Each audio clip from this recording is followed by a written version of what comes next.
একটা গোলকের ক্ষেত্রফল 4 পাই r² কেন আমরা একটা কমলা সাহায্যে বুঝবো। তো আমরা যখন এই কমলাটির দিকে তাকাবো তখন আমরা দেখতে পাই কমলাটির উপর যে জুড়ে আছে সেটা হলো গিয়ে কমলাটির বাকলটা, এবং আমরা এটাকেই দেখব যেটা আসলে কি 4 পাই r² সমান হয় কি না।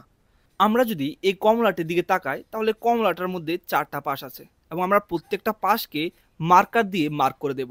আর যেহেতু মার্ক করে দিয়েছি, এবার আমরা ঠিক তার যে পাশের সাইজ সে অনুযায়ী আমরা 4টা বৃত্ত খাতার মধ্যে আঁকবো। এবার আমরা কমলাটিকে ছুলবো এবং প্রত্যেকটা অংশকে আমরা এই 4টা বৃত্তের মধ্যে স্থাপন করব। দেখব তা কি আসলে সম্পূর্ণভাবে স্থাপিত হচ্ছে কিনা।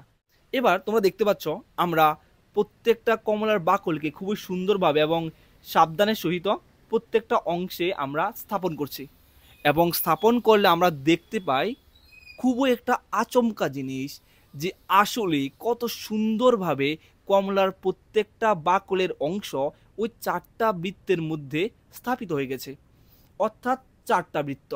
আর আমরা বৃত্তের ক্ষেত্রফলের সূত্র কি জানি? পাই r²।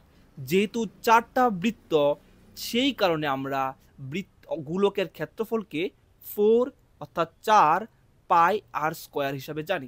এই ছোট এক্সপেরিমেন্টের মাধ্যমে আমরা এটা বুঝতে পারি যে পৃথিবীর ভাষা কেন অঙ্ককে আমরা মনে করি।